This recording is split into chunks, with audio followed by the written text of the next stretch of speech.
दोस्तों, आजकल महंगी शादियों और महंगे कपड़ों का बड़ा क्रेज है।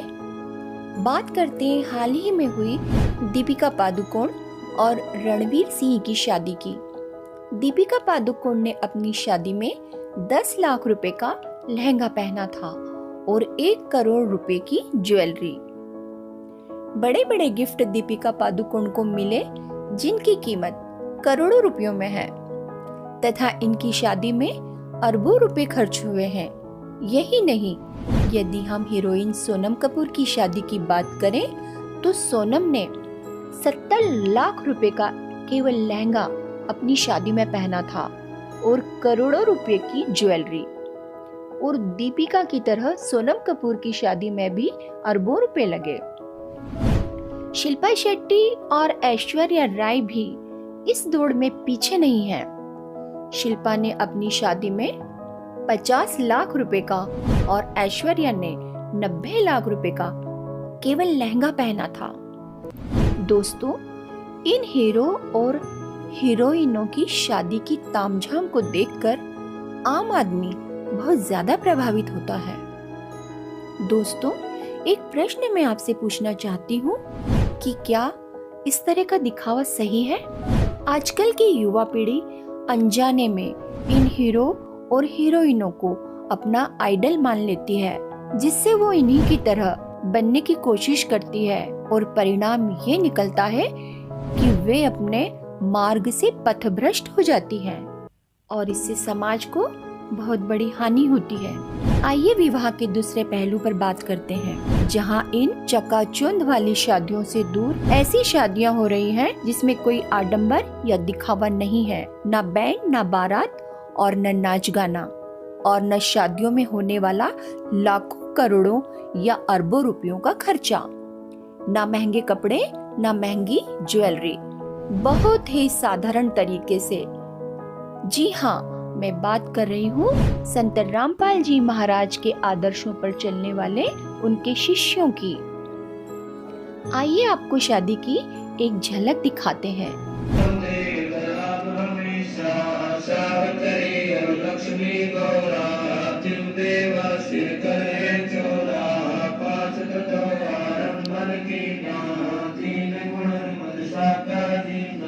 तो शादी आज मैंने की है संत रामपाल जी के महाराज जी के ज्ञान के अनुसार की है, जिसमें कोई भी दहेज की या फिर ऐसी कोई सामाजिक कुरीतियाँ को छोड़ के एक समाज को संदेश की एक प्रेरणा देती है, जिससे कि समाज में सुधार का और प्रयत्न हो सके। यही संदेश है जी। संत रामपाल जी महाराज जो भी ज्ञान देते हैं वो शास्त्र के अनुसार देते हैं। इसके अंदर कोई भी डाउट नहीं रह जाता है। बस यही है जी, बिना दहेज के सब कुछ बेटियां बोझ नहीं बनती माँ बाप पे। मेन तो इस शादी की खास बात यह है कि इसमें किसी भी प्रकार से दहेज ना तो लिया जाता है और ना ही दिया जाता है। केवल 17 मिनट में भगवान को याद करके शादी बड़ी सादगी से पूर्ण होती है।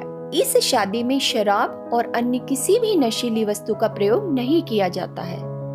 इन शादियों से बड़े जबरदस्त आंकड़े निकलकर सामने आ रहे हैं, जिससे दहेज प्रथा और भ्रूण हत्या जैसी कुरीतियां भी समाप्त हो रही हैं और लड़कियों का सम्मान बढ़ रहा है। दोस्तों, हमें फैक्ट के आधार पर अपने दिमाग का भी प्रयोग करना चाहिए। क्या शादियों में महंगे कपड़े पहनने, महंगे गहने पहनने से हम पारस के हो जाएंगे? क्या शादियों में शराब पीने से हम बड़े बन जाएंगे? क्या हम शादियों में आतिशबाजी करने और बंदूकें चलाने से बलवान बन जाएंगे? क्या शादियों में करोड़ों रुपयों खर्च करने से हमारा नाम हो जाएगा या हम बड़े कहलाएंगे? क्या शादियों में बड़े बड़े महंगे गिफ्ट लेने और देने से हम बड़े बन जाएंगे? क्या शादियों में नाचने गाने और भाई या आडंबर करने, दहेज लेने और देने से हमारा समाज सुखी हो जाएगा? नहीं दोस्तों, ये सभी बातें संत रामपाल जी के नियमों में निषेध है। स्वच्छ समाज के निर्माण के लिए हमें संत रामपाल जी महाराज से नाम दीक्षा लेकर उनके नियमों पर चलते हुए विवाह में होने वाले पाखंड और कुरीतियों को समाज से खत्म करना है। इसलिए इन आडंबर युक्त शादियों से बचें और सभ्य समाज का निर्माण करने में सहायता करें। नेशनल क्राइम रिकॉर्ड ब्यूरो के अनुसार भारत में हर वर्ष हजारों लड़कियों को दहेज उत्पीड़न के कारण जान गंवानी पड़ती है, लेकिन दहेज मुक्त भारत के सपने को साकार कर रहे संत रामपाल जी महाराज ने लाखों बेटियों का दहेज रहित विवाह करा के समाज सुधार की अनोखी मिसाल पेश की है। यदि आप भी दहेज मुक्त भारत बनाने के सपने को साकार होते हुए देखना चाहते हैं, तो आज ही हमारी वेबसाइट पर जाकर इस अनमोल पुस्तक जीने की राह को निःशुल्क डाउनलोड करें या अपने पुस्तक को निःशुल्क प्राप्त करने के लिए इन नंबर पर अपना पूरा नाम, पता और फोन नंबर SMS करें। अब सच होगा सबका सपना, दहेज मुक्त होगा भारत अपना।